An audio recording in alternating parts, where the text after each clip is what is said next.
नमस्कार, news room live में आपका बहुत बहुत स्वागत। मैं हूं आपके साथ शीतल शर्मा और मेरे साथ मेरी सहयोगी Rupali Sharma. News room live में आज ढेर सारी खबरों की बात करेंगे और अलग अलग खबरें आपको बताएंगे। लेकिन उससे पहले आज रविवार का दिन है और रविवार के दिन आप अपने घर पर होंगे, परिवार के साथ होंगे, लेकिन हम आपके लिए लेकर आए हैं अलग अलग खबरें, देश से जुड़ी हुई, विदेश से जुड़ी हुई, हर एक का जगह से जुड़ी हुई खबर हम आपको बताने वाले हैं अगले कुछ मिनटों तक। लेकिन शुरुआत इस वक्त की बड़ी खबरों से करेंगे और आज की पहली बड़ी खबर जिसको आज हम बताने वाले हैं, गुजरात एक फैक्ट्री में भीषण आग लगी है और भीषण आग लगने से भारी नुकसान भी हुआ है। विस्तार से बताएंगे कि आग लगने के पीछे का कारण क्या है और अभी तक कितना नुकसान वहां पर हुआ है। इसके बाद बात करेंगे प्रधानमंत्री नरेंद्र मोदी के 5 राज्यों के दौरे के हवाले से। आपको बता दें आज असम का दौरा रहने वाला है, बेहद खास रहेगा। इस हवाले से भी आपको बताएंगे कि क्या कुछ पूरे दिन का शेड्यूल पीएम का रहेगा। बिल्कुल, लेकिन अब एक ट्रेंड जो है वो पूरे विश्व में चल रहा है। आपने देखा होगा पिक्चर्स को लेकर ट्रेंड, वीडियोस को लेकर, लेकिन अब पहले नेपाल, उसके बाद फ्रांस और अब लंदन में भी लोग सड़कों पर उतर गए हैं और सरकार के खिलाफ विरोध जता रहे हैं। वजह क्या है वो भी आपको बताएंगे। इसके बाद झारखंड की बात करेंगे, जहां पर तमाम नक्सलियों के खिलाफ जो है वो लगातार अभियान जारी है। इस बीच एक और इनामी नक्सली ढेर किया गया है। कुछ दिन पहले 1 करोड़ और 50 लाख का इनामी नक्सली ढेर किया गया था और आज भी ये बड़ी कामयाबी मिली है। इस हवाले से भी आपको सारी डिटेल्स बताएंगे। मध्य प्रदेश सरकार की लेगेसी अभी भी लगातार जारी है। जिस प्रकार से पूर्व मुख्यमंत्री Shivraj Singh Chauhan on the spot फैसला लेते थे, उसी तरह से वर्तमान के मुख्यमंत्री भी ऑन द स्पॉट फैसला ले रहे हैं। क्या फैसला लिया है वो आपको विस्तार से बताएंगे। लेकिन सबसे पहले शुरुआत करेंगे इस वक्त की बड़ी खबर के साथ, जहां पर आपको बता दें कि गुजरात फैक्ट्री में आग लगने का वाकया पेश आया है। ये बड़ी खबर है, फैक्ट्री में लगी भीषण आग गुजरात में, जहां पर भरूच स्थित फैक्ट्री में काफी नुकसान हुआ है आग लगने के कारण। दमकल विभाग की गाड़ियां मौके पर मौजूद है और इस बीच आग लगने की वजह अभी पता नहीं चली है। फिलहाल आगे जांच की जाएगी और पता लगाया जाएगा कि किन कारणों की वजह से इस फैक्ट्री में आग लगी। बिल्कुल, देखिए बहुत भीषण आग लगी है। भरूच स्थित फैक्ट्री में आग से काफी नुकसान हुआ है और दमकल विभाग की गाड़ियां मौके पर मौजूद हैं। कई संख्या में गाड़ियां वहां पर मंगाई गई हैं। तस्वीरें आपके सामने, ये तस्वीरों में आप देख रहे होंगे, ये धू कर जो जल रहा है, धुएं का गुबार वहां पर देखने को मिल रहा है और इससे आप अंदाजा लगा सकते हैं कि ये आग जो है वो कितनी भयानक हो सकती है।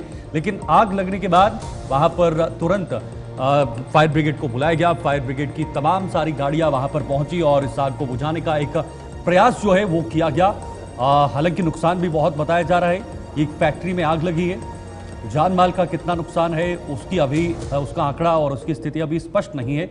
लेकिन जो तस्वीरें आप देख पा रहे हैं उससे साफ तौर पर यह नजर आ रहा है कि आग बहुत ही ज्यादा भीषण है और काफी इलाका इस आग ने कवर कर दिया है। आप खुद अंदाजा लगाइए, देखिए एक तरफा और दूसरी तरफा कितना एक लंबा डिस्टेंस है, कितनी दूरी है और भारी मात्रा में आग लगने से वहां पर काफी नुकसान हुआ है। परवेज हमारे साथ, हमारे संवाददाता इस खबर पर ज्यादा जानकारी के लिए जुड़ रहे हैं।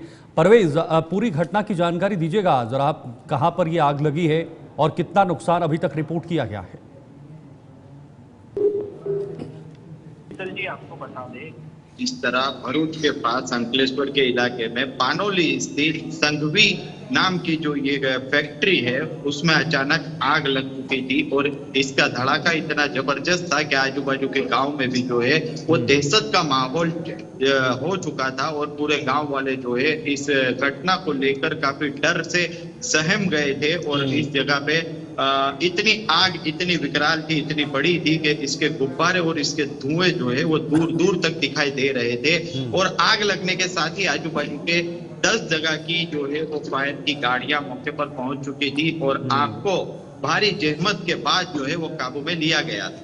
और इसमें जो है फिलहाल कोई जानहानि नहीं हुई है, लेकिन लाखों करोड़ों रुपए का माल का नुकसान हो रहा है। इस तरह की प्राथमिक जानकारी अभी मिल रही है।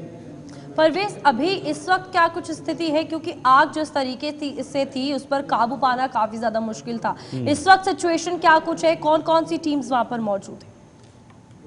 इस वक्त आजू बाजू के सभी इलाकों की जो है फायर की गाड़ियां वहां और 90% जो है वो काबू में आ गई। अभी भी नुकसान कितना हुआ है ये लगाया जा सकता जब तक आग से कोई खुद न जाए और इसका सर्वे न किया जाए। इसके बाद जो है वो एसएसएस की टीम आई थी और आग किस तरह लगी थी वो तमाम तपास का जो है इसमें करने में आएगी और उसके बाद ही पता चलेगा कि इसका मुख्य कारण क्या था और किस तरह से ये आग लगी। ठीक है परवेज, बहुत बहुत शुक्रिया आपका जानकारी के लिए। तो फिलहाल परवेज कुरैशी हमारे साथ हमारे संवाददाता बने हुए थे। अभी तक पूरी जानकारी नहीं मिल पाई है, लेकिन जैसे मिलेगी तो आप तक जरूर पहुंचाएंगे। आगे बात होगी पीएम मोदी के दौरे को लेकर। पीएम मोदी के दौरे का आज दूसरा दिन है। कल 2 राज्यों में हो गए थे, लेकिन आज असम में पहुंचेंगे और असम में बहुत सारी परियोजनाओं का शिलान्यास और उद्घाटन भी आज होने वाला है। बहुत महत्वपूर्ण दौरा है, 5 राज्यों का दौरा करेंगे। 3 दिन के अंदर ये दौरा होने वाला है। कल बिहार और बंगाल में भी जाने वाले हैं, लेकिन आज फिर से नजर जो है वो पीएम मोदी के दौरे पर रहेंगी, क्योंकि आज के दौरे के दौरान में बहुत सारी परियोजनाएं भी समर्पित करेंगे, उनका शिलान्यास और उद्घाटन होगा। और साथ ही साथ वहां पर जो बांस आधारित इथेनॉल संयंत्र है उसका उद्घाटन भी पीएम मोदी की तरफ से आज होने वाला है। तो बिल्कुल आपको बता दें कि यहाँ पर कई विकास परियोजनाओं की सौगात प्रधानमंत्री देते हुए नजर आएंगे, जहाँ पर पहले मणिपुर, और आज कहा जा रहा है कि इन टोटल 18,000 करोड़ रुपए की परियोजनाएं जो हैं उनकी सौगात असम को मिलेगी। और ये पूर्वोत्तर का दौरा बेहद खास रहने वाला है, 5 राज्यों का दौरा है। इस बीच प्रधानमंत्री नरेंद्र मोदी को लेकर अगर बात की जाए, तमाम जगहों पर जहाँ पर भी जा रहे हैं वहाँ के लोगों को सौगात देते हुए नजर आ रहे हैं, जिसमें आज बांस आधारित इथेनॉल संयंत्र का उद्घाटन भी पीएम मोदी करेंगे। तो कई ऐसी योजनाएं जो कई समय पहले शुरुआत की गई थी उनका उद्घाटन किया जाएगा। और साथ ही साथ बेहद खास रहने वाला है, क्योंकि एक साथ 3 दिनों में ये 5 राज्यों का दौरा है, जहां पर अलग अलग चीजें, अलग अलग सौगातें, आधारशिलाएं जो है प्रधानमंत्री रखते हुए नजर आएंगे।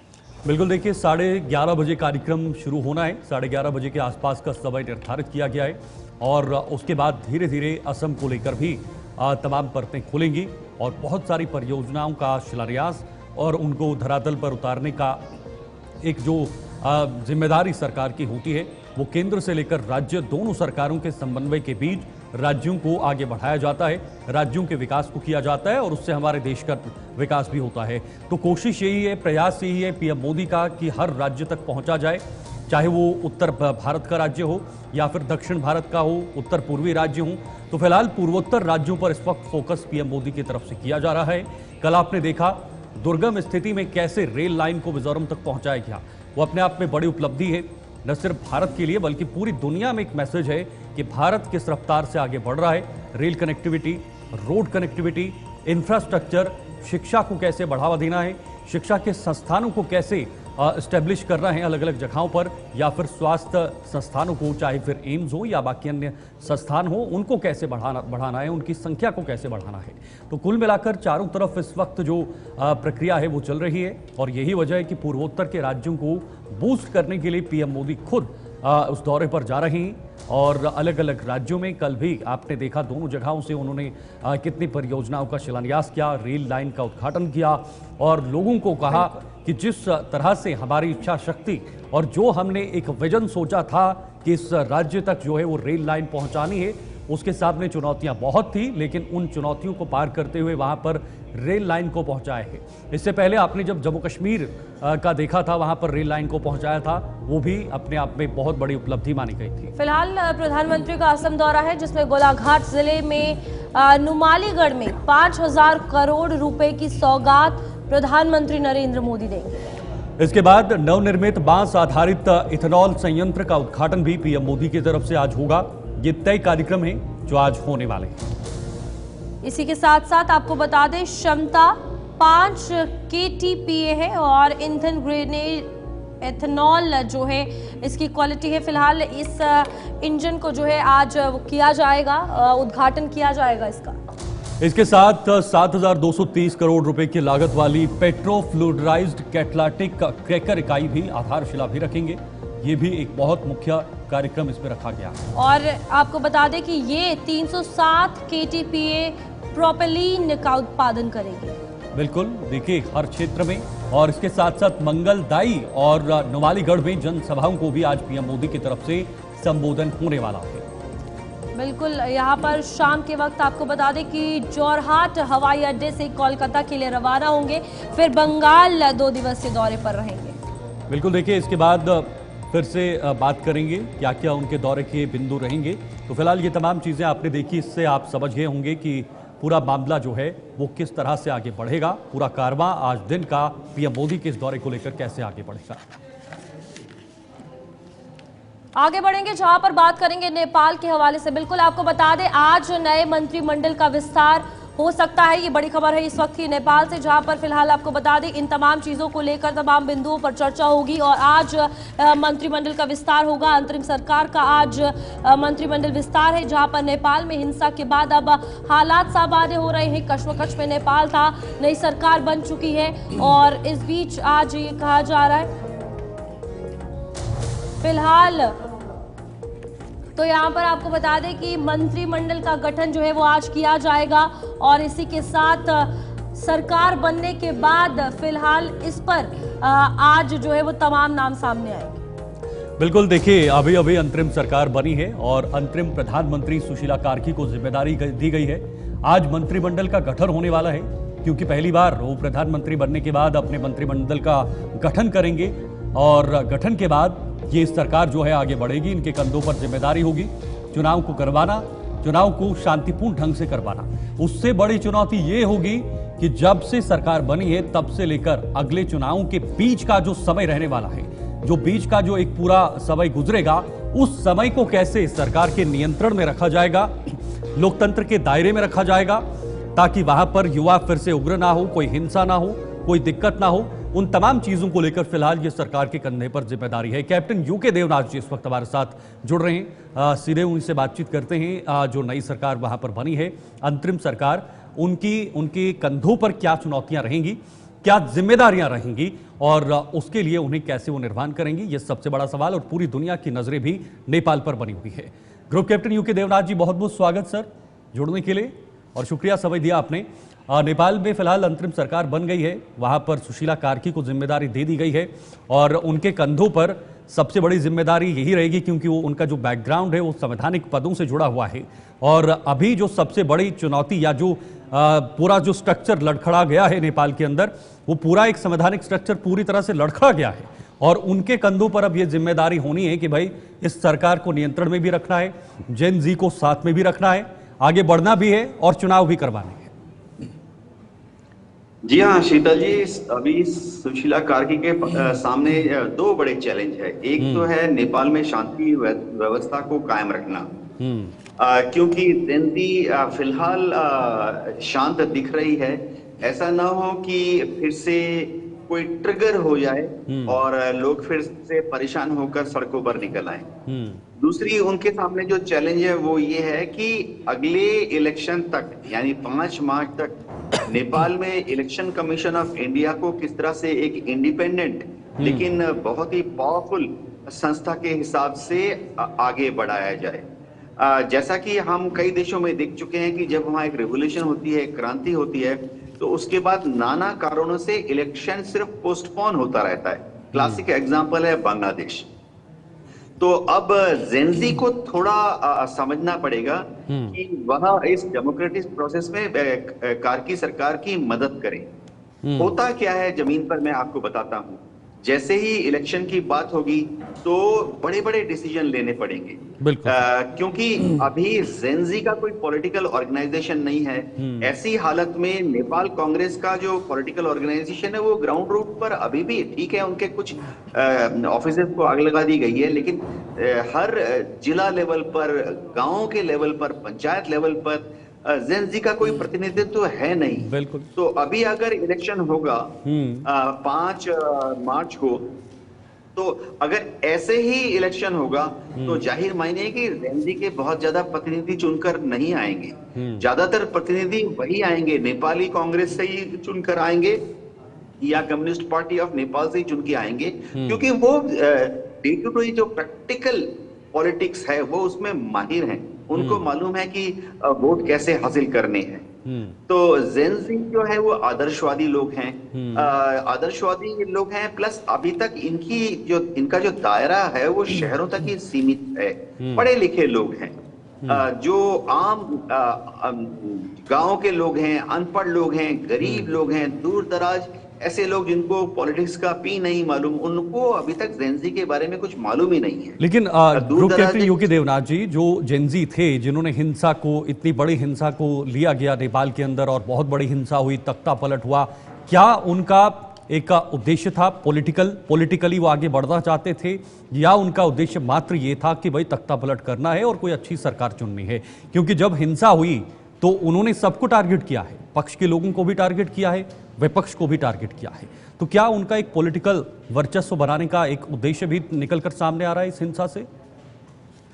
पिताजी, हिंसा के बाद अब अगर वो चाहते थे कि जो एस्टेब्लिशमेंट है, हाँ, जो एस्टेब्लिश्ड पॉलिटिकल पार्टीज हैं, उनको दरकिनार किया जाए, तो फिर उनको इलेक्शन में भाग लेना ही पड़ेगा। ओके। अगर वो इलेक्शन में भाग नहीं लेते हैं तो इलेक्शन कम, देखिए डेमोक्रेसी में क्या होता है कि जो केयरटेकर सरकार है वो थोड़ा बैक पृष्ठभूमि में रहती है, इलेक्शन कमीशन ही बढ़ चढ़कर आगे एज एन ऑटोनोमस स्वायत्त बॉडी काम करती है।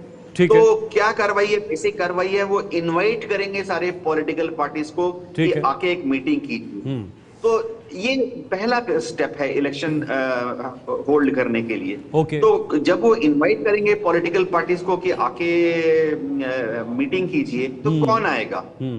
वही नेपाली कांग्रेस के प्रतिनिधि, वही नेपाली कम्युनिस्ट पार्टी के प्रतिनिधि। हमें भूलना नहीं चाहिए कि पिछली बार सरकार बनाने के लिए नेपाली कांग्रेस ने योगदान दिया। हाँ, सत्ता में। मैं लौटूंगा फिर से आपके पास। एक बड़ी खबर है, अपने दर्शकों को बताएंगे। बड़ी खबर, लंदन में भी इसी प्रकार का हिंसा और प्रदर्शन देखने को मिल रहा है। लोग सड़कों पर उतर गए हैं, विरोध प्रदर्शन लोगों का शुरू हो चुका है। प्रोटेस्ट को यूनाइटेड द किंगडम नाम दिया गया है और इस यूनाइटेड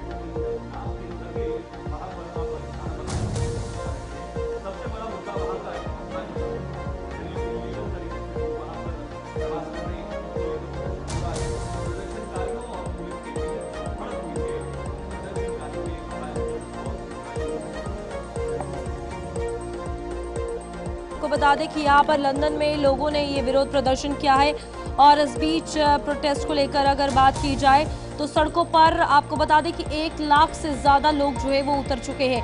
पुलिस से भिड़ते हुए प्रदर्शनकारी नजर आ रहे हैं। ब्रिटेन में सबसे बड़ा प्रवासी विरोधी प्रदर्शन जो है ये देखने को मिल रहा है जो हुआ है। और इस बीच फिलहाल आपको बता दें लंदन पुलिस ने ये भी कहा कि इस दौरान अधिकारियों पर हमला किया गया। अब देखिए कि किस तरीके से अब ये प्रोटेस्ट का ट्रेंड जो है वो चलता हुआ नजर आ रहा है। आपको बता दें इस झड़प में कई पुलिसकर्मी घायल हुए हैं। कुल मिलाकर कहा जा रहा है कि 26 अधिकारी ऐसे हैं जो बुरे तरीके से इस प्रोटेस्ट पे इंजर्ड हुए हैं और कई लोगों को गिरफ्तार भी इसमें कर लिया गया है। तो सेंट्रल लंदन में ये 1 लाख से ज्यादा लोगों ने विरोध प्रदर्शन किया है और यूनाइट द किंगडम नाम इसको दिया गया है। तो इसमें आपको बता दें कि जिससे एंटी इमिग्रेशन नेता टॉमी रॉबिन्सन ने लीड किया है और इस बीच जितने भी अवैध प्रवासी मुद्दे हैं उनको लेकर ये प्रदर्शन जो है वो किया जा रहा है। हमारे साथ ग्रुप कैप्टन यूके देवनाथ जी जुड़े हुए हैं। कैप्टन, जिस तरीके से अब ये प्रोटेस्ट का ट्रेंड लगातार बात की जा रही है, पहले हम नेपाल की बात कर रहे थे, अब लंदन में सेम ऐसी चीज देखने को मिल रही है, मुद्दा अलग है। किस तरीके से इसे देखते हैं जिस तरीके से ये वाला प्रोटेस्ट सामने आया है, 1 लाख लोग सामने आना और लीड करते हुए एक नेता? इंग्लैंड में दशकों से बाहर से आए लोगों का स्वागत किया जा रहा है, भले ही वो किसी भी धर्म के हों, भले ही वो किसी भी देश से हों। तो इंग्लैंड में बहुत बड़ी तादाद में भारत से, बांग्लादेश से, पाकिस्तान से, पश्चिम एशिया से और अफ्रीका के मुल्क से माइग्रेशन करके लोग पहुंचे हैं। ये माइग्रेशन पिछले 40 साल, 30 साल, 20 साल, 10 साल से हो रहा है। इसकी एक रिक्वायरमेंट, एक तो फिलोसफिकल रीजन है कि वह आदर्शवादी लोग हैं जो हैं सत्ता में वहां पर, वो चाहते हैं कि दुनिया के सारे गरीब लोगों को समाज में, ब्रिटिश समाज में सम्मिलित होने का मौका मिले, उनका उत्थान हो। लेकिन एक प्रैक्टिकल कारण भी था। इंग्लैंड में इतना ज्यादा सब लोग आर्थिक रूप से समृद्ध हैं कि समाज में जो नीचे के काम होते हैं, प्लम्बर, इलेक्ट्रिशियन, मजदूर, रोड पे काम करने वाले कारीगर या हाइजीन कारीगर, ये मिलते नहीं हैं। गोरी चमड़ी के लोग इस तरह के काम करना नहीं चाहते हैं। तो इन कामों को कौन करेगा? अगर सीवेज लाइन को ठीक करना है तो किसी को तो करना पड़ेगा। तो इसीलिए प्रैक्टिकल चीज ये थी कि विदेशों से लोगों को थोड़ा थोड़ा करके आने दिया जाता था और वो जाकर ब्रिटिश सोसाइटी में जो सबसे नीचे के तबके में इकोनॉमिक एक्टिविटी करते थे। क्लासिक एग्जांपल मैं बताता हूं कि ब्रिटेन में अगर सड़कों पर डामर बिछानी है, लुक बिछानी है, पीठ बिछाना है, कोई भी सफेद चमड़ी वाला आपको वहां पर मजदूर नहीं मिलेगा। कौन करते हैं? अफ्रीकन और एशियंस ही करते हैं। लेकिन अब एक धड़ा ऐसा भी खड़ा हो रहा है एक्सट्रीम राइट विंगर्स का, जो कि कहते हैं कि नहीं, ये विदेश से आए हुए लोग ब्रिटेन की जो सोसाइटी, समाज का जो फैब्रिक है, ताना बाना है, उसको ध्वस्त नष्ट कर रहे हैं। तो ये रॉबिन्सन जो रैली करवा रहे हैं स्टैंड अप टू रेसिज्म, इसका मेन पर्पस है कि ब्रिटिश सरकार इमिग्रेशन पॉलिसीज को और ज्यादा स्ट्रिक्ट करे और खासतौर से बोट पीपल यानी लोग जो इंग्लैंड में इलीगल तरीके से घुस आते हैं उनको रोके। तो देवनाथ जी, वापस लौटूंगा। एक बड़ी खबर फिर से अपने दर्शकों को बताना है। ये बड़ी खबर है, नेपाल से ही सुशीला कार्की पहुंची सिंह दरबार। ये बड़ी जानकारी इस वक्त मिल रही है और कार्यभार संभालने पीएम ऑफिस पहुंची सुशीला कार्की और आज से वो अपना कार्यभार संभाल रही हैं। आज मंत्रिमंडल का गठन भी होगा, विस्तार नहीं होगा, गठन होगा और 5 मार्च को नेपाल में चुनाव होना है, क्योंकि 5 मार्च तक की डेडलाइन रखी गई है। अंतरिम सरकार ये चुनाव करवाएगी। इससे पहले प्रस्ताव भी सौंपा गया है, कैबिनेट के सामने रखा गया है और उस प्रस्ताव के आधार पर आगे जो विभिन्न वहां पर राजनीतिक पार्टियां हैं उनको भी ये इतला दी जाएगी, उनको भी जानकारी दी जाएगी और अपने अपने स्तर पर चुनाव की तैयारियां शुरू होनी है। लेकिन वो फिलहाल इस वक्त सिंह दरबार पहुंच चुकी हैं, अपना पदभार ग्रहण करेंगी और पदभार ग्रहण करने के बाद उनकी जो जिम्मेदारी है वो उसको निभाने के लिए वहां पर जो कार्य है वो शुरू करेंगी। लेकिन बड़ी बात फिर से वही गोलमोल करके आ जाती है कि सुशीला कार्की कैसे और किस संयम के साथ आगे बढ़ेंगी और कैसे नेपाल को उस राह पर लाएंगी जैसे पहले था। पॉलिटिकल जो यहाँ पर चुनौतियां हैं वो काफ़ी ज़्यादा है, पॉलिटिकल चैलेंजेस बहुत हैं, लेकिन उन सब को बैलेंस करके ही सुशीला कार्की को आगे बढ़ना होगा।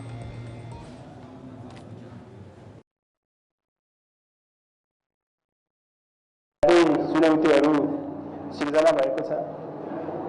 युवा पुस्ताले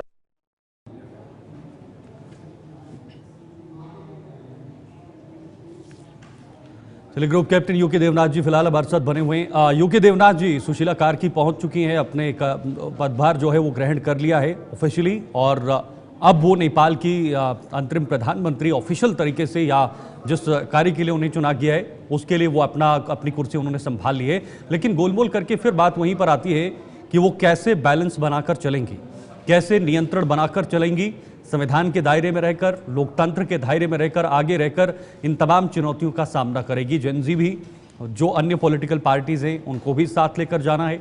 सेना का जो पिछले दौर में जो वहाँ पर भूमिका रही है वो बहुत महत्वपूर्ण भूमिका उन्होंने निभाई है और खुद को पीछे रख के, खुद को पर्दे के पीछे रख के नेपाल को फिर से वहाँ पर दोबारा से राह पर लाने की कोशिश की है। तो ये तमाम चुनौतियाँ हैं, कैसे वो आगे बढ़ेंगी और कैसे निर्माण करेंगी पूरे नेपाल का। सुशीला कार्की ये समझना पड़ेगा कि अंतरिम सरकार की प्रमुख हैं, हाँ। तो उनकी जो एग्जीक्यूटिव पावर्स हैं वो बहुत ही लिमिटेड होंगी। वो कोई बहुत बड़ा फेरबदल या बहुत बड़ा नया नियम कानून या बहुत बड़ा कोई प्रोजेक्ट तो डिक्लेयर नहीं कर सकती हैं। उनको छोटे छोटे काम करने पड़ेंगे, इस तरह के काम करने पड़ेंगे जो कि जेनजी के घावों पर मरहम लगाएं शुरुआती दौर में। प्लस इसका तरीका क्या है?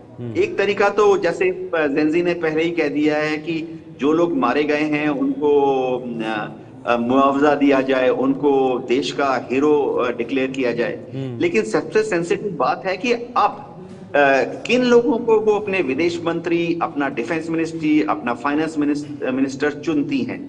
जेनजी के क्योंकि उनको सभी को एक इक्वल रिप्रेजेंटेशन देना पड़ेगा। उनके लिए यह तो संभव नहीं होगा कि वो नेपाली कांग्रेस के लोगों को बाहर रखें, संभव नहीं है, क्योंकि वो वहां पर एक डेमोक्रेटिक फोर्स है। उनके लिए ये भी संभव नहीं है कि नेपाली जो कम्युनिस्ट पार्टी है उसके रिप्रेजेंटेटिव्स को बाहर रखें, क्योंकि वो तो वहां पर रूलिंग सत्ता में थे, जमीन पर अभी भी शायद उनका 50% पकड़ है। तो जेनजी क्या इन नेपाली कांग्रेस या Nepali communist party of Nepal के प्रतिनिधियों को उच्च पदों पर जैसे डिफेंस मिनिस्टर, फाइनेंस मिनिस्टर, गृह मंत्री देखना चाहेगी? इसी के साथ साथ जेनजी चाहेगी कि उनके जो अभी कल परसों तक जो उनके कैंडिडेट थे जो कि प्रधानमंत्री पद के लिए कोशिश कर रहे थे, जिनकी इच्छा थी, वो अब चाहेंगे कि जेनजी के इन्हीं प्रमुख लीडर्स को जो प्रधानमंत्री नहीं बन पाए तो इनको प्रमुख पद दिया जाए। 3-4 ही होते हैं। देखिए, स्पोर्ट्स मिनिस्टर तो कोई भी बन सकता है, पंचायत राज मिनिस्टर तो कोई भी बन सकता है। घूम घाम के 3 ही इंपॉर्टेंट पोर्टफोलियो होते हैं। गृह मंत्री क्योंकि इंटरनल सिचुएशन पर कंट्रोल रखना है, विदेश मंत्री क्योंकि विदेशों के साथ, खासतौर से भारत और चीन के साथ संबंध जो है इस तरह से रखने पड़ेंगे कि कोई गड़बड़ 5 मार्च तक ना हो। और तीसरी बात है वित्त मंत्रालय, क्योंकि नेपाल के सीमित आर्थिक संसाधनों का किस तरह से उपयोग किया जाए छोटी छोटी चीजों के लिए, ताकि आम जनता फिर से सड़क पर ना आए। ठीक है, बिल्कुल, बहुत बहुत धन्यवाद। अब देखना होगा कि किस तरीके से आगे सरकारी वाली चलती है। फिलहाल आपको बता दें, आज सबसे बड़ा हाई वोल्टेज मुकाबला जो है वो होने वाला है एशिया कप में। आज भारत पाकिस्तान आमने सामने है और हर किसी की निगाहें इस पर टिकी हुई है। दुबई में होना जा रहा है ये भारत और पाकिस्तान का क्रिकेट मैच, जिसमें देश में कई लोगों ने बायकॉट की मांग की थी, लेकिन आज ये मैच है जिसमें AIMIM प्रमुख सहित कई नेताओं ने विरोध जताया था। लेकिन अब ये मैच हो रहा है, हाई वोल्टेज मुकाबला है और हर किसी की निगाहें इस पर है। बिल्कुल आमने सामने होंगे भारत पाकिस्तान, लेकिन यह मैच कम, ये बन गया है सियासी मैदान। ये इसलिए कह रहे हैं क्योंकि अब सियासत इस मैच पर बहुत ज्यादा हो रही है पूरे देश के अंदर। हालांकि भारत और पाकिस्तान के बीच की जो राइवलरी है वो बहुत पुरानी राइवलरी है, बहुत पुरानी भिड़ंत देखने को मिलती है और पूरा विश्व इस मैच पर जो है वो अपनी नजर रखता है कि भारत और पाकिस्तान के बीच कौन जीतेगा, कैसा मैच रहेगा, किस तरह से खेला जाएगा, कौन खिलाड़ी इसमें बेटर परफॉर्मेंस करेंगे, ये तमाम चीजें होती हैं। लेकिन इस बार की परिस्थिति कुछ अलग है। वो इसलिए क्योंकि पहलगाम में एक बहुत बड़ा हमला हुआ और पहलगाम हमले के बाद भारत पाकिस्तान के रिश्ते पूरी तरह से बिगड़ गए, ट्रैक से उतर गए। ऑपरेशन सिंदूर चला, उसके बाद एक बड़ा बैटल चढ़ा, कॉन्फ्लिक्ट हुआ। लेकिन उन तमाम चीजों को देखते हुए फिलहाल लोग भी इस वक्त जो सोशल मीडिया है अपनी प्रतिक्रिया दे रहे हैं कि भारत पाकिस्तान के बीच मैच नहीं होना चाहिए। लेकिन ये भी एक जंग है, इस जंग में भी जीत हार सुनिश्चित होती है। सुनील कुमार कानपुर से हमारे साथ इस वक्त जुड़ रहे हैं, जरा उनसे जानकारी लेते हैं। चलिए, हमारे साथ कानपुर से संवाददाता सुनील कुमार इस वक्त जुड़ रहे हैं। सुनील कुमार से जानते हैं। सुनील, क्या माहौल है, क्या इस वक्त चल रहा है भारत पाकिस्तान के मैच को लेकर? जिस तरीके से भारत और पाकिस्तान का मैच आज जो है दुबई में खेला जा रहा है, तो वहीं के जो है कानपुर की बात करें तो इस समय जो जनता का एक अलग ही आक्रोश देखने को मिलता है। वहीं विपक्ष के कई तरीके से नारेबाजी किए गए, बैनर भी लेके ऑपरेशन सिंदूर जिस तरीके से पहलगाम में आतंकी हमले में 27 लोग आतंकियों ने हमला किया था, आज उसी पे ही जिस तरीके से ये जो मैच हो पाकिस्तान भारत के बीच हो रहा है, उसी में कल जो है लोगों ने कांग्रेस कार्यकर्ता और AIMI के कार्यकर्ताओं ने धरना प्रदर्शन किया, ज्ञापन दिया गया और इस तरीके से कहा जाए कि जिस तरीके से मैच ना खेला जाए, इस पर भी कई लोगों से बातचीत भी की गई और हर तरीके से कहा जाए कि कल जोरदार प्रदर्शन रहा। वहीं आज मैच खेला जा रहा, तो लोगों की हम बात करेंगे, मेरे साथ जो है उनसे भी बात करते हैं कि जिस तरीके से भारत और पाकिस्तान के बीच मैच हो रहा है पहलगाम में आतंकी हमले में जो 27 लोगों की मौत हुई थी, उस पर किस तरीके से दिव्यांश जी आज जो है भारत पाकिस्तान का मैच खेला जा रहा है? नहीं, मैच तो खेला जा रहा है, वो अच्छी बात है, लेकिन आतंकी हमला हुआ है वो बहुत ही गलत हुआ था हम लोगों के साथ। उसके लिए ऑपरेशन सिंदूर भी चलाया गया। ऑपरेशन सिंदूर में जो हमारे मोदी साहब ने किया, हमारे प्रधानमंत्री साहब ने बहुत ही अच्छा कार्य किया है। लेकिन ये दोनों देशों के बीच में क्रिकेट समझौता जो है ये खेल भावना के थ्रू होना चाहिए। ठीक है, खेल हो रहा है, ठीक हो रहा है, लेकिन ये हमारा जो आतंकी मैटर है वो अलग है, खेल अलग है। कहीं न कहीं जिस तरीके से ऑपरेशन सिंदूर अभियान चलाया गया था भारत और पाकिस्तान के बीच में जंग छिड़ गई, इस तरीके से अगर देश हित में देखा जाए तो ये गलत हो रहा है। हमारे खिलाड़ियों को बहिष्कार कर देना चाहिए। देखिए, अभी 2 दिन पहले जैसे कि जब प्रेस कॉन्फ्रेंस में उन लोग की फोटोएं खींची गई थी, तो हमारे राष्ट्रीय टीम के क्या नाम है सूर्य कुमार यादव जी ने अलग हटके फोटो खिंचवाई थी। मैं पाकिस्तान के साथ खड़ा भी नहीं होना चाहता हूँ, तो ये राष्ट्रीय हित है जी। लेकिन सुनील, कुछ नॉर्म्स होते हैं अंतर्राष्ट्रीय स्तर पर, क्योंकि ये टूर्नामेंट है, ये बायलैटरल सीरीज नहीं है। ऐसे में उनका भी अपना एक प्रोटोकॉल होता है जिसके तहत ये मैच खेला जा रहा है। लोगों से जरा मिली जुली प्रतिक्रिया जानिए कि ये भी एक जंग का मैदान है, इसमें भी भारत जीतते आ रहा है। साइकोलॉजिकल विन हमेशा भारत को मिली है भारत पाकिस्तान के बीच जब भी मैच होता है। देखिए साहिल जी, मैं बता दूं कि जिस तरीके से भारत और पाकिस्तान के बीच मैच जब होता है तो लोगों में अलग उत्साह देखने को मिलती है। तो और भी लोग हैं, इनसे ही बातचीत करते हैं, क्योंकि भारत पाकिस्तान मैच को लेकर लोगों में अलग उत्साह देखते हैं ना। सर सूर्या नाम है। ये बताइए, जो भारत और पाकिस्तान का मैच हो रहा है इसका, सर मैच एक अलग चीज हो जाती है और जो देश के खिलाफ इन लोगों ने काम किया है वो अलग बात है। तो इससे ये है कि हम लोगों को वैसे मैच तो नहीं खेलना चाहिए, अगर इन सब चीजों को अलग रख दें तो बेहतर रहेगा। इससे भी अगर हम अलग चीजें देखते हैं, जैसे पहले भी जब भारत पाकिस्तान का मैच होता था तो भारतीय लोगों को एक अलग उत्साह देखने को मिलती थी। इसके बारे में कुछ जी। रिपोर्ट के लिए सुनील कुमार कानपुर से हमारे साथ लाइव थे। मिली जुली प्रतिक्रिया है, ये भी कहना है कि भाई एक तरफा जज्बा और जुनून जुड़ा है, लेकिन दूसरी तरफ राष्ट्र की से जुड़ी भावना भी है और मैच नहीं होना चाहिए, लेकिन प्रोटोकॉल्स हैं और उसके साथ ही भारत को और बीसीसीआई या भारतीय टीम को भी चलना होगा।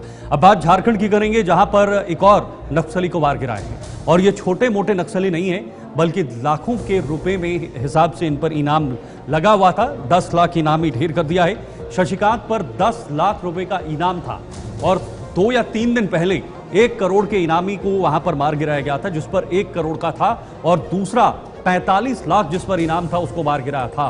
और ये डेडलाइन जो है 31 मार्च 2026 तक गृह मंत्रालय की तरफ से तय की गई है, अमित शाह की तरफ से तय की गई है कि जल्द से जल्द 31 मार्च 2026 तक नक्सलियों का पूरा सफाया किया जाए और उसको लेकर बखूबी वहां पर काम हो रहा है। नक्सलियों को एक एक कर मार गिराया जा रहा है। तो बिल्कुल यहाँ पर फिलहाल आपको बता दें कि ये बड़ा जो मनातू और तरहसी थाना क्षेत्र है वहाँ पर मुठभेड़ हुई और शशिकांत जो कि एक इनामी नक्सली था उसे ढेर कर दिया गया, जिस पर 10 लाख रुपए का इनाम था। ऐसे ही कई इनामी नक्सली जो है वो इस अभियान के तहत, इस ऑपरेशन के तहत जो है वो ढेर किए गए हैं, जिसमें फिलहाल आपको बता दें कि तमाम जो वहाँ के अलग अलग जॉइंट ऑपरेशंस है सुरक्षा बलों के द्वारा चलाए जा रहे हैं और नक्सलियों के खात्मे के लिए ऑन ग्राउंड ऑपरेशंस जारी हैं। बिल्कुल, और देखिए अभी शव इनके बरामद कर लिए गए हैं और ये सीधे चेतावनी है उन नक्सलियों के लिए जो अभी भी नक्सलवाद की राह पर चल रहे हैं। और कई नक्सलियों ने आत्मसमर्पण भी किया है पिछले कुछ समय में और इस मुहिम के साथ ही यहाँ पर सेना का ये लक्ष्य है, या तो आत्मसमर्पण कीजिए या मरने के लिए तैयार हो जाइए।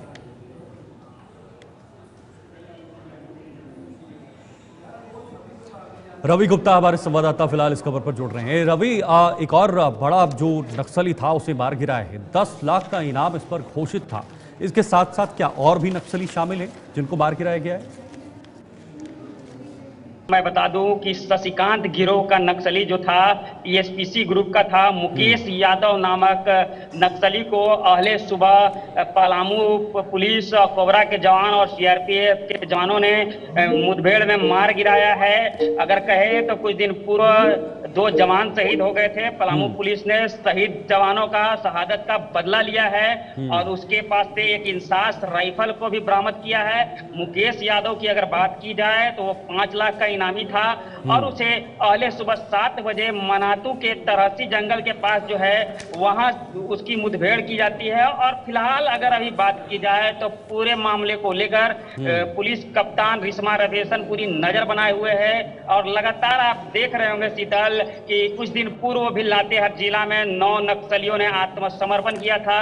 इसके अलावा कई नक्सलियों को भी पुलिस ने मार गिराया है।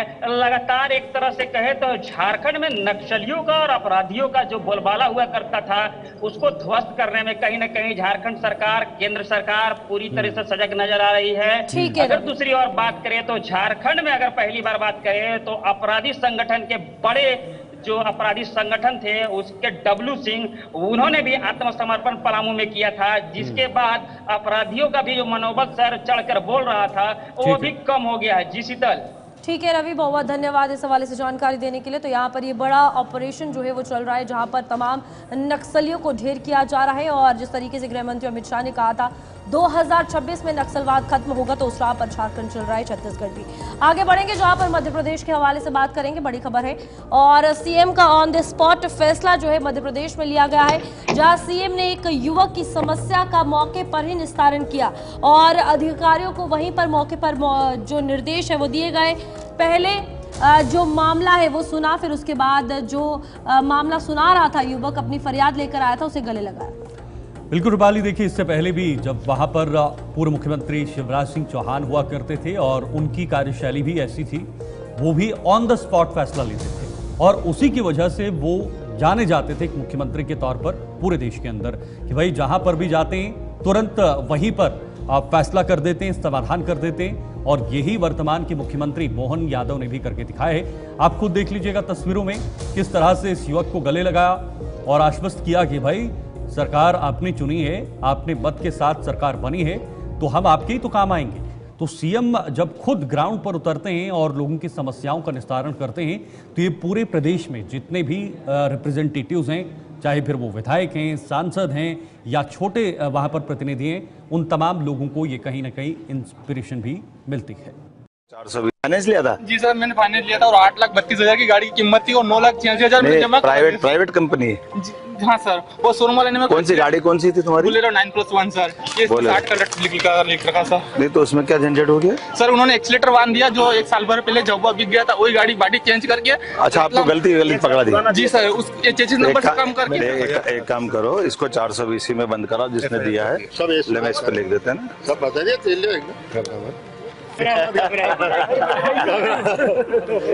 क्या नाम तुम्हारा?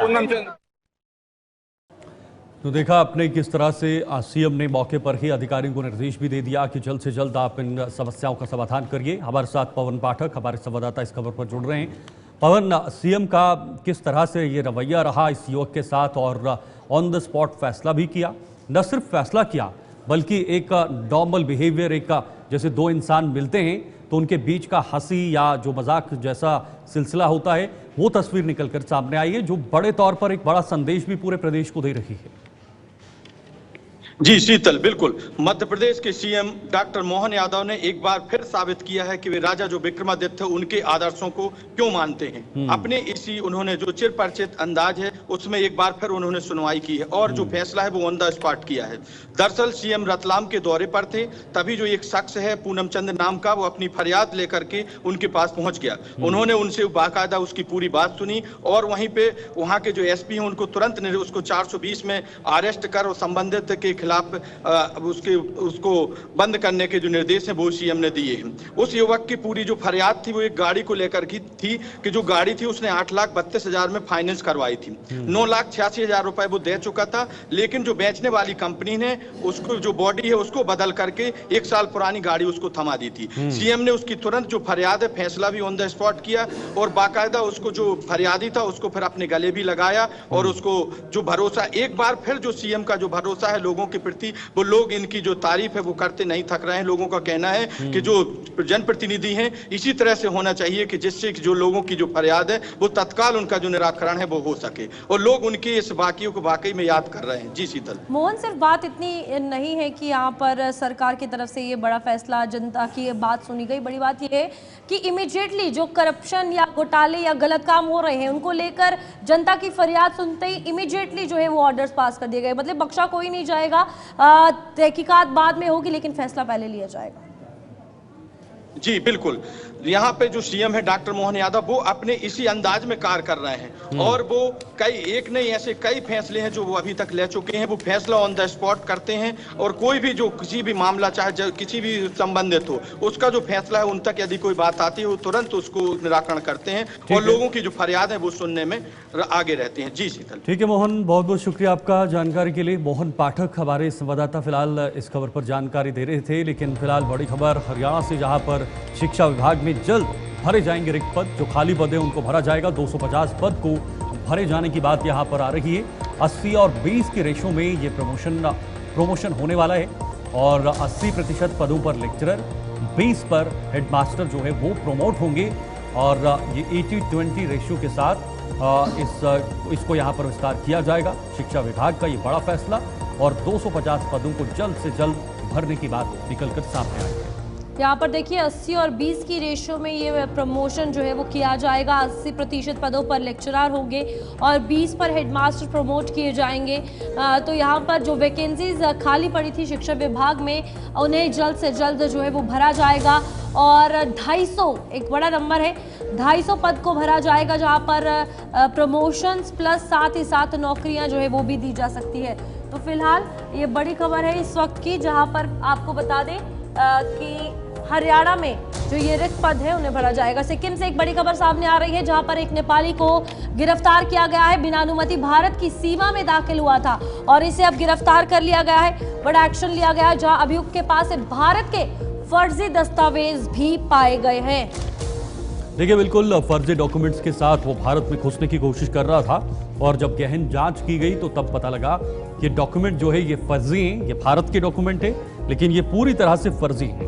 नेपाल से जब सिक्किम की तरफ आया तो सिक्किम में फिलहाल इसे गिरफ्तार किया गया है। बिना अनुमति, बिना इजाजत के, बिना परमिशन के या बिना किसी उद्देश्य के ये जो शख्स था ये भारत की सीमा में घुसने की कोशिश कर रहा था, लेकिन फिलहाल गिरफ्तार किया गया और गिरफ्तारी के बाद आगे की पूछताछ भी शुरू हो गई है। ये जांचा जा रहा है कि किस उद्देश्य से आप भारत की तरफ घुस रहे हैं, चूंकि अभी अभी नेपाल में हिंसा भी हुई है। ऐसे में भारत के तमाम जितने भी बॉर्डर हैं, नेपाल से सटे जो बॉर्डर के इलाके हैं, उन पर कड़ी निगरानी रखी गई है। सुरक्षा एजेंसियां वहां पर अलर्ट हैं। अब साथ साथ बिहार के विधानसभा चुनावों की बात भी कर लेते हैं। बिहार में चुनावी सरगर्मियां तेज हो गई हैं और विधानसभा चुनाव से पहले इस वक्त जेपी नड्डा ने पार्टी नेताओं के साथ बैठक की, ये बड़ी खबर, और अपनी पार्टी के नेताओं को निर्देश भी दिए।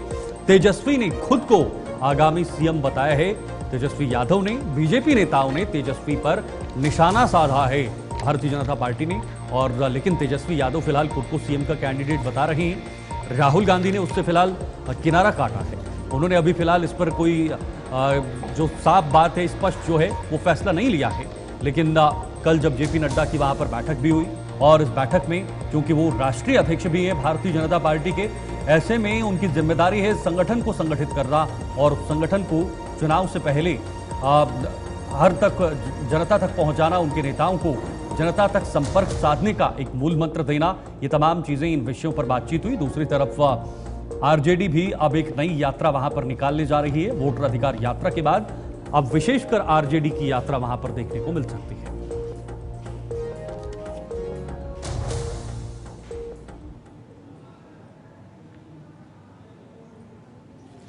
मनीष कुमार पांडे बिहार से हमारे संवाददाता इस वक्त जुड़ रहे हैं। मनीष, कश्मकश बहुत तेज हो गई है। एनडीए हो, इंडिया गठबंधन हो, न सिर्फ गठबंधनों के आधार पर ये कश्मकश देखने को मिल रही है, बल्कि अब विशेष पार्टियां भी अपने आप को विशेष तौर पर प्रोजेक्ट करना चाहती हैं। वो इसलिए क्योंकि सीट शेयरिंग का एक सबसे बड़ा मुद्दा है और सीट शेयरिंग पे कैसे बात बनानी है, कैसे नेगोशिएशन करना है, उसका एक अपर हैंड भी बनाना है। वो कांग्रेस बना रही है क्योंकि उनको नेगोशिएशन करना है आरजेडी के साथ, तभी जाके सीटें मिलेंगी। उसके लिए वो थोड़ा पीछे भी हट रहे हैं। तेजस्वी यादव को सीएम के तौर पर वो बता भी नहीं रहे हैं। वो एक चुनावी रणनीति भी है। दूसरी तरफ एनडीए भी तैयार है, बैठक पे बैठक हो रही है और सबको एक साथ एक जोली में बांधकर रखने की बात भी की जा रही है। देखिए शीतल जी, सबसे पहले आपको बताना चाहते हैं क्योंकि बिहार विधानसभा चुनाव जैसे जैसे नजदीक आते जा रहे हैं, अगर हम बात करें खास करके इंडिया गठबंधन की बात करें या फिर एनडीए गठबंधन की बात करें, दोनों गठबंधन में खटपट चल रही है और सार्वजनिक धीरे धीरे करके दिखी जा रही है। एक तरफ तेजस्वी यादव 16 सितंबर से बिहार अधिकार यात्रा निकालने जा रहे हैं, जिसमें कि कहीं ना कहीं अपने सहयोगी को किनारा कर दिए हैं, खास करके कांग्रेस को किनारा कर दिए हैं। और साफ ही आपको हम बताना चाहते हैं कि कल देखिए, कल तेजस्वी यादव मुजफ्फरपुर में साफ साफ कहे हैं कि 200 चुनाव लड़ेंगे और उनके नाम पे ही वोट दिया जाए। तो इस तरीका से दबाव की पॉलिटिक्स शुरू हो चुकी है, खास करके इंडिया गठबंधन की तरफ से, कहे तो महागठबंधन की ओर से। वहीं कसमकस की बात करें तो अगर एनडीए गठबंधन की बात करें तो एनडीए गठबंधन में भी सब कुछ ठीक ठाक नहीं चल रहा है, क्योंकि एक तरफ जीतनराम मांझी का 40 सीट का मांग है, वहीं चिराग पासवान 60 से 70 सीट मांग कर रहे हैं। तो ऐसे में इतना आसान नहीं होगा खास करके भारतीय जनता पार्टी को और खास करके जदयू को इस मामले को सलटाना। और सबसे पहले आपको बताना चाहते हैं, कल जेपी नड्डा का प्रोग्राम था बीजेपी कार्यालय में, लेकिन संविदा कर्मी ने उन्हें ऐसा किया कि उनको आने से पहले ही संविदा कर्मी पूरे कहे तो भारतीय जनता पार्टी के दफ्तर को ही घेर लिए। नतीजा क्या निकला कि विरोध का सामना करने से पहले जेपी नड्डा को सर्किट हाउस में मीटिंग करना पड़ा। इस तरीका से बिहार विधानसभा की वानगी देखने को मिल रही है।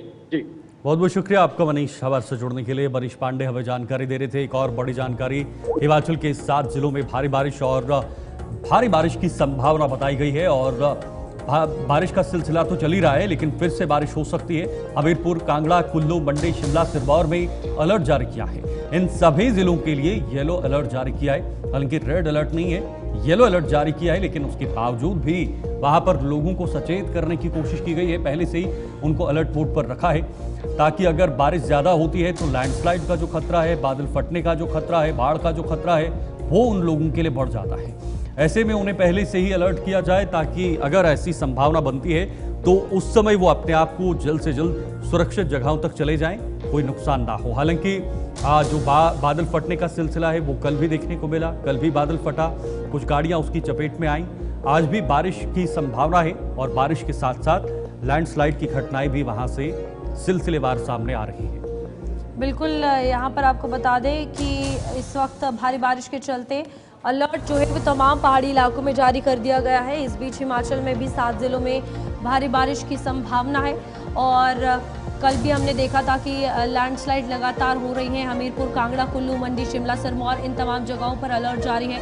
सभी जिलों के लिए येलो अलर्ट है और एनडीआरएफ, एसडीआरएफ तमाम टीमें जो है वो ऑलरेडी ऑन ग्राउंड हैं, तैनात हैं। और इस बीच आपदा से निपटने के लिए भी जो पूरा कार्य है वो किया जा रहा है। बिल्कुल, और देखिए सरकार भी नज़र बनाई हुई है। केंद्र सरकार ने भी राहत पैकेज की घोषणा की है। कुछ दिन पहले पीएम मोदी भी वहां पर पहुंचे और आपदा ग्रसित क्षेत्रों का दौरा भी किया, हवाई सर्वेक्षण भी किया। हालांकि हिमाचल की तरफ से अभी भी मांग थी कि इस पैकेज को बढ़ाया जाए, लेकिन ये तब तक साफ नहीं होगा जब तक बारिश नहीं रुकेगी। तब तक इन चीज़ों को अभी ग्राउंड पर जो है वो इम्प्लीमेंट नहीं किया जा सकता, क्योंकि बारिश का सिलसिला अभी भी चल रहा है और अगर ऐसी बारिश चलती रहेगी तो नुकसान और बढ़ेगा। जगह जगह पर और जो सड़कें हैं वो टूटेंगी, पुल टूटेंगे और घरों को नुकसान हो सकता है। ये पहले भी बहुत हुआ है, आगे भी बहुत हो सकता है। हिमाचल प्रदेश में भारी नुकसान हुआ है, इसमें कोई दोहराई नहीं। आपदाग्रस्त राज्य भी उसको घोषित किया गया है, लेकिन अब कुछ जिलों में फिर से येलो अलर्ट जारी किया है, यानी कुछ जिलों में फिर से बारिश हो सकती है, जोरदार बारिश हो सकती है। इसी को लेकर कार्तिक ठाकुर हमारे संवाददाता हमारे साथ जुड़े हुए हैं। कार्तिक, फिर से कुछ जिलों में येलो अलर्ट जारी किया है, किस तरह से मौसम विभाग भी नजर बनाए हुए और सरकार भी इसको मॉनिटर कर रही है? आज 7 जिलों में बारिश का येलो अलर्ट मौसम विभाग की ओर से जारी किया गया है। हमीरपुर, कांगड़ा, कुल्लू, मंडी, शिमला और सोलन, सिरमौर जिला इसमें शामिल है। इन सभी जिलों में आज हल्की से मध्यम गति की बारिश होने की संभावना है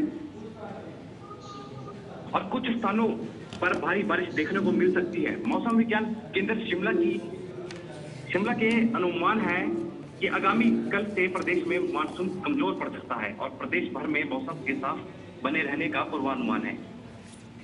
कार्तिक, अब आगे का क्या कुछ रहने वाला है, क्योंकि 16 सितंबर 17 सितंबर ये कहा गया है कि heavy to very heavy rainfall alert है, तो उसके चलते पहले क्या कुछ ऑर्डर्स, एडवाइजरीज हैं?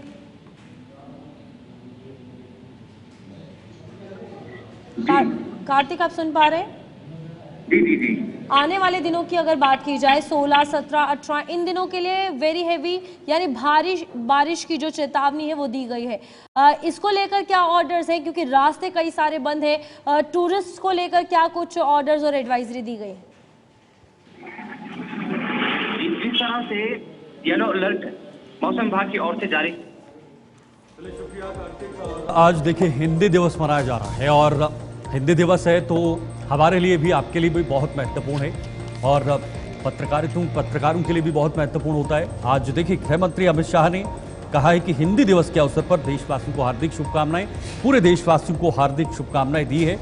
उन्होंने कहा कि भारत मूलतः भाषा प्रधान देश है। हमारी भाषाएं सदियों से संस्कृति, इतिहास, परंपराओं, ज्ञान, विज्ञान, दर्शन और अध्यात्म को पीढ़ी दर पीढ़ी आगे बढ़ाने की सशक्त माध्यम रही है, मीडियम रहा है और हिंदी के जरिए ये तमाम चीजें हो रही है।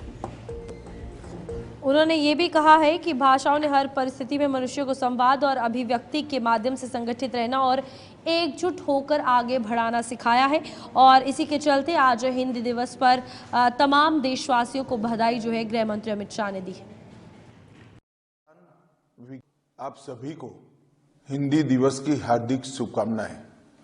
अपना भारत मूलतः भाषा प्रधान देश है। हमारी भाषाएं सदियों से संस्कृति, इतिहास, परंपराओं, ज्ञान, विज्ञान, दर्शन और आध्यात्म को पीढ़ी दर पीढ़ी आगे बढ़ाने की सशक्त माध्यम रही है। हिमालय की ऊंचाइयों से लेकर दक्षिण के विशाल समुद्र तटों तक, मरुभूमि से लेकर बीहड़ जंगलों और गांव की चौपालों तक, भाषाओं ने हर परिस्थिति में मनुष्य को संवाद और अभिव्यक्ति के माध्यम से संगठित रहना और एकजुट होकर आगे बढ़ने के लिए मार्ग दिखाया है। मिलकर चलो, मिलकर सोचो, मिलकर बोलो, यही हमारी भाषाई सांस्कृतिक चेतना का मूल मंत्र रहा है। भारत की भाषाओं की सबसे बड़ी विशेषता यह रही है कि उन्होंने हर वर्ग और समुदाय को अभिव्यक्ति का अवसर दिया। पूर्वोत्तर में बिहू का गान, तमिलनाडु में ओवियालू की आवाज, पंजाब में लोहड़ी के गीत, बिहार में विद्यापति की पदावली, बंगाल में बाउल संत के भजन, कजरी गीत, भिखारी ठाकुर की विदेशियां, इन सब ने हमारी संस्कृति को जीवन और लोक कल्याणकारी बनाया है। मेरा स्पष्ट मानना है कि भाषाएं एक दूसरे में बंधकर आगे बढ़ रही है। संत तिरुवल्लुवर को जितनी भावुकता से दक्षिण में गाया जाता है, उतनी ही रुचि से उत्तर में पढ़ा जाता है। कृष्णदेवराय जितने लोकप्रिय दक्षिण में हुए, उतने ही उत्तर में भी हुए। सुब्रमण्यम भारती की राष्ट्र प्रेम से ओतप्रोत रचनाएं हर क्षेत्र के युवाओं में राष्ट्र प्रेम को प्रबल बनाती है। गोस्वामी तुलसीदास को हरेक देशवासी पूछता है। संत कबीर के दोहे तमिल, कन्नड़ और मलयालम अनुवादों में भी पाए जाते हैं। सूरदास की पदावली दक्षिण भारत के मंदिरों और संगीत परंपराओं में आज भी प्रचलित। और बड़ी खबर आपको बताते हैं डोडा से, जहां पर ब्रॉडबैंड सर्विस चालू हो गई है। ये बड़ी खबर डोडा से, और बाजार में चहल पहल भी नजर आई है। थोड़ी सी ढील वहां पर दी गई है और चहल पहल फिलहाल कुछ दिनों के बाद शुरू हुई है।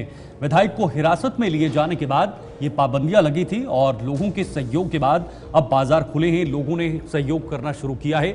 लेकिन कहीं अभी भी तनाव थोड़ा बहुत हो सकता है। ब्रॉडबैंड सर्विस को चालू कर दिया है और इससे लोगों को हल्की फुल्की राहत मिली है। ब्रॉडबैंड के जरिए वो अपने नेट को चला सकते हैं, इंटरनेट का इस्तेमाल कर सकते हैं। और साथ ही साथ जो सबसे बड़ी बात, हमेशा जब भी कुछ इस तरह की चीज़ें होती हैं तो वहाँ पर या तो जो फ्रूट्स है या जो सब्जियां हैं या जो डेयरी प्रोडक्ट्स हैं उनको लेकर बहुत दिक्कत होती है, पेट्रोल डीजल होते हैं, उसको लेकर फिलहाल राहत मिली है। और इसी राहत के चलते अब लोगों के चेहरे भी खिले हुए हैं।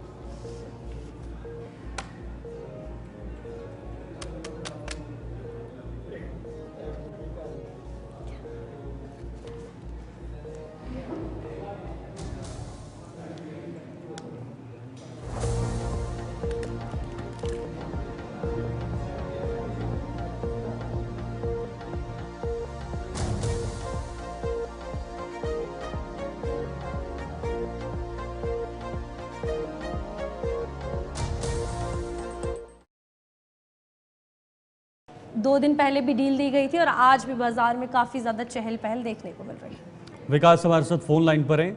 विकास, जरा बताइए किस तरह की तस्वीर आज नजर आई है? देखिए जितना आज कल भी रिलैक्सेशन जो है दी गई थी, लेकिन आज 5वां दिन था जहां पर धारा 144 लगी हुई थी। लेकिन उसके बाद अभी जो है मार्केट बिल्कुल डोडा की तरफ ओपन है और इसके साथ में जितनी भी ब्रॉडबैंड सेवाएं हैं फिलहाल वो जो है शुरू कर दी गई है डोडा के अंदर। क्योंकि लोग कल मिले भी थे, चाहे फिर व्यापार मंडल हो या फिर ट्रांसपोर्ट वाला, ये तमाम लोगों ने कहा था कि हमारे बिजनेस में काफी ज्यादा दिक्कत आ रही है और हम इन चीजों में नहीं पढ़ना चाहते, हम शांति चाहते हैं और किसी तरह का कोई प्रोटेस्ट नहीं करना चाहते और किसी तरह की कोई चीज है। और उसके बाद एडमिनिस्ट्रेशन ने एक फैसला लिया है अब जो है जो बैरियर या जो तारबंदी लगी थी बाजार के अंदर, फिलहाल उसे हटा दिया गया है और अभी 11 बजे के आसपास जो है ब्रॉडबैंड सेवा डोडा के अंदर शुरू की गई। विकास, क्या लगता है ये चहल पहल ऐसे आगे बढ़ेगी या फिर कुछ ऐसे तनाव जैसी स्थिति, या जो प्रशासन है, पुलिस प्रशासन है, वो कैसे नजर बनाए हुए हैं लॉ एंड ऑर्डर जैसी सिचुएशन को लेकर? देखिए, पुलिस अभी भी अलग अलग नाकात जो लगे थे जहां पर बैरियर लगाए गए थे, यानी जहां पर तारबंदी वहां पर पुलिस खड़ी है और सीआरपीएफ के जवान खड़े हैं, यानी अलग अलग जगह पर खड़े हैं, लेकिन लोग जो है चहल पहल कर रहे हैं, घर से बाहर निकल रहे हैं, जो ऑटो गाड़ीज वाले ये तमाम लोग घरों से बाहर निकल रहे हैं। लेकिन एक खुशी अलग सी दिख रही है इनके चेहरे पे, कोई नहीं चाहता घर के अंदर रहना और शांति चाहते, ये तमाम चीजें। और जिस तरह से मैंने आपको कहा कि कल भी एक मीटिंग तमाम सीनियर सिटीजन हो या फिर डोडा चैम्बर ऑफ कॉमर्स जो डोडा का है उनके साथ, या फिर जो ट्रांसपोर्ट अलग अलग लोगों के साथ बातचीत की गई थी और उनको साफ तौर पर एडमिनिस्ट्रेशन द्वारा बताया गया था कि 4 से ज्यादा लोग। जानकारी साझा करने के लिए विकास डोडा से हमारे संवाददाता फोन लाइन पर थे। और आज चहल पहल तो देखी गई है, लेकिन अभी भी हो सकता है हिंसक या इस तरह की चीज़ें नज़र आ सकती हैं, लेकिन उन सब को लेकर पुलिस तैयार है, एडमिनिस्ट्रेशन भी तैयार है और पूरी नज़र वहाँ पर बनाए रखी जा रही है। लॉ एंड ऑर्डर जैसी स्थिति खराब ना हो, ये सिचुएशन खराब ना हो, इसको लेकर नज़र बनी हुई है। और लोगों से भी अपील बरती जा रही है कि आप भी किसी प्रकार की कोई घटना या कोई दिक्कत वहाँ पर कोई एक्टिविटी ना करें जिससे सांप्रदायिक सौहार्द हो या लॉ एंड ऑर्डर जैसी चीज़ें खराब हो। न्यूज़ रूम लाइव में अभी के लिए फिलहाल इतना ही। मुझे और मेरी सहयोगी को दीजिए इजाज़त। नमस्कार।